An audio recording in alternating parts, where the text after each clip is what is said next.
Well, two of the world's most powerful leaders used the United Nations world stage to offer up starkly contrasting views on the two long simmering areas of conflict, Syria and Ukraine.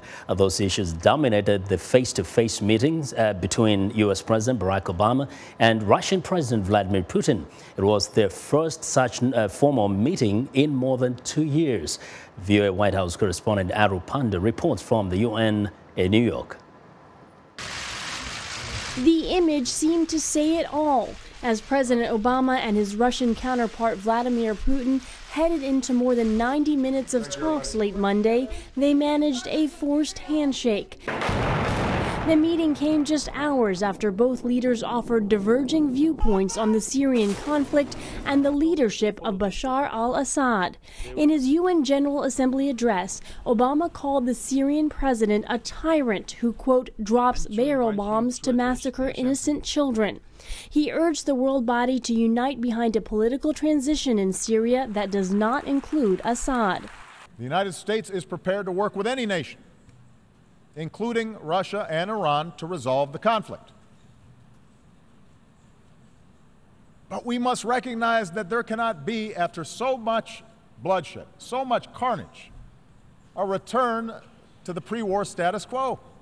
Just 2 hours later, Putin used the same forum to criticize U.S.-led efforts against the Islamic State militant group and justify Russia's expanding military support for Syria and its leader.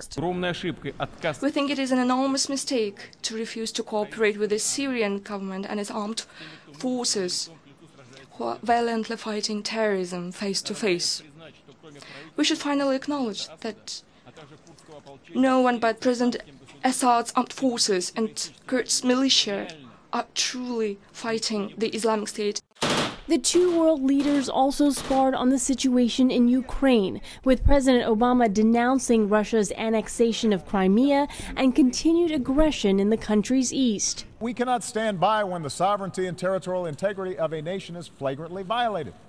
If that happens without consequence in Ukraine, it could happen to any nation gathered here today. A White House official said Obama repeated those concerns to Putin during Monday's bilateral talks, expressing concern about the implementation of the peace agreement reached in Minsk. Former U.S. Ambassador to Ukraine, Stephen Pfeiffer. There's little evidence to suggest that the Russians are doing anything or pushing the separatists to implement other provisions of the Minsk II agreement. And so President Obama has an opportunity to send a strong message. A White House official described the meeting as businesslike and productive, with both sides disagreeing on Assad's role in Syria while agreeing that their militaries should communicate in order to avoid conflicts in the region. Aru Pande, VOA News, the United Nations.